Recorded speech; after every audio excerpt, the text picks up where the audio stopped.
Welcome to the action part of the Midlife Success Triangle. In this lesson, you'll learn what it is, why it's important, how to do it, and 7 steps for taking the kind of action in your target area that leads to habits. The Midlife Success Triangle has 3 parts, and all 3 parts are needed for you to form habits and get those results you want in your target area. Action, thought, and accountability and support are all a part of this success triangle. And in this lesson, we're focusing on action. The kind of action that leads to results. So we all have taken action in the past, but no one ever taught me how to take the kind of action that I can actually sustain and that can lead to those habits that I want. So I can get results and create a better midlife. Some actions are easier to repeat than others. I am going to teach you the best way to plan an action step based on the principles of habit formation. Not just impulsive, random, forced action that we tend to do, but action based on these principles of forming habits. And why is it important to take the right kind of action? Because we need these habits to get results. We need action that is repeatable. If I just randomly take an action for a couple days here and there and then not for several weeks, it's going to be really hard to form a habit around that. So I will teach you how our brain wants to form habits. There are 7 steps for taking action, and I'm going to cover each one of those in this lesson. And throughout the program, I will be teaching you, giving you tools, and coaching you through how to take these types of steps so that you can make progress in your target area. Set specific instructions, start small, make it pleasurable, keep track, anticipate obstacles, set yourself up for success, and celebrate the smallest win. By taking these 7 simple steps, you will be on your way to repeatable action that leads to habits. I'm going to go over each one of these and give you some examples. Later in the program, you'll have an opportunity to plan your very first action step in Module 6. Step 1 is set specific instructions, examples of your end result, your habit. So think about what you want your end result to be and be specific. Don't just say, I want to exercise more, I want a meal plan, I want to meditate, but be specific. So examples might look like, I will meditate 4 mornings a week. I will do Pilates 3 times a week. I will meal plan every Sunday. I will turn my screens off 30 minutes before bed each night. Those are examples of an end result. Next, you need to start small. I cannot emphasize this enough, my friend. This doesn't mean you're going to end small, but you're going to start small, especially if the action you're taking is not something that you and your brain are used to taking. Some examples of starting small with the previous goals from the slide before would be, I will meditate 1 morning.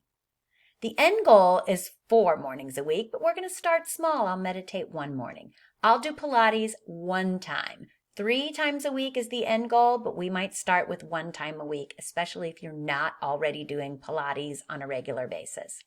Meal plan 1 Sunday this month, even though every Sunday is the end goal.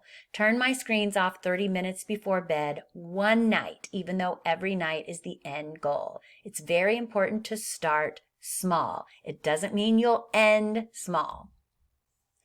The next step is make it pleasurable.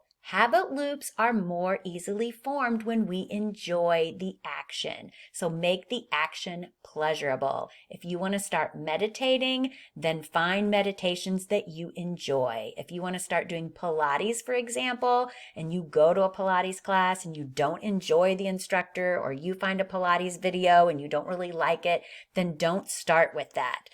Once you have a habit of doing Pilates or meditating, maybe you can explore different videos or meditation sources, but in the beginning, it needs to be something that's pleasurable. or you need to associate it with pleasurable things. So for example, meal planning might be something that you want to do. It's a goal of mine ongoing, but I don't enjoy meal planning. So I associate it with something pleasurable. I listen to music while I meal plan. I think about how these meals I'm planning are going to make me feel and how they'll help me reach my eating goals. I can have some delayed gratification. So once I get done meal planning, I can reward myself by doing something fun. That makes the meal planning more pleasurable. If no screens are a goal for me, then think about what I can do that's pleasurable in place of those no screens so that I'm not just putting myself in this pushing deprivation kind of mindset. Make your actions pleasurable. Keep track. This seems really silly, I know, and simple, but it's very important. When your brain can see that you've done something, you get that excitement. It encourages you to keep going. And let's be honest, a lot of these activities we're doing or action steps we're not used to doing. So if we're not keeping track or checking it off, we may get through the whole week and realize we forgot to do our action step. We all have watches or, electronic ways to keep track. You can also just do it the old-fashioned way and get a piece of paper and write Monday through Friday and simply put a check mark once you've done your action. Once you see that you've done it and you may think, oh my gosh, I said I would do this 2 times this week because I kept it small. It's Wednesday and I've already see that I have 2 check marks that I've done it 2 times. I think I'm going to do it an extra time. Or it might be Thursday and you look at your paper and realize, oh my gosh, I said I was going to blank and I completely forgot. I don't see that I've done it. Okay, I've got 1 more day till the end of the week to do it. I'll do it today. Anticipate obstacles. Obstacles are normal. I'm going to say that again. Obstacles are normal, especially when we're trying something new.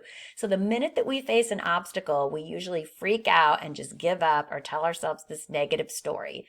In the self-sabotage lesson, I'll teach you all about that. But right now, we need to think about anticipating these obstacles. What might get in the way of you doing your action steps so that you can plan for success?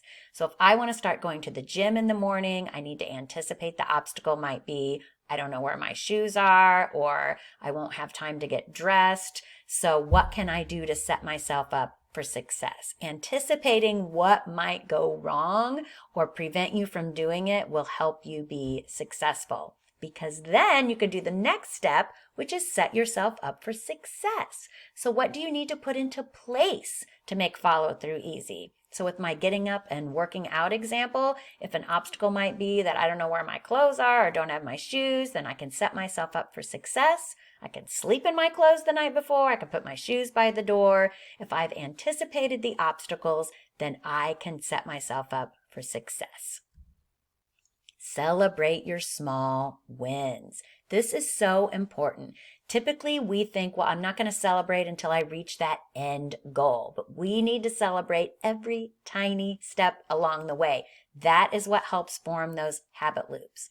What you give your attention to increases. So acknowledge what you have done and not on what you didn't do. If I want to start doing Pilates and I have a 45-minute Pilates video, and because I'm starting small, because it's not something I'm used to doing, I do 10 minutes of the 45 minutes. The end goal will be the 45 minutes, but I did 10 minutes. I need to celebrate the 10 minutes that I did and get excited. That will get the habit loops forming. I don't need to focus on that I didn't do the full 45 minutes, but focus on the 10 minutes that I did. Be grateful for the little struggles and what you learn from them. Celebrate every small win. It is the small wins over time that lead to those big results. So we will acknowledge every tiny win throughout this program. In Module 6, I will give you the handout and tools that you need to create a master action guide, which is the best way to plan an action step for habit formation. So you'll see when you open up this handout in a later module that I'm actually prompting you to think about what might get in the way and how you can set yourself up for success. You'll create this master action guide every time you set an action step for the week. Great job. I will see you in the next lesson.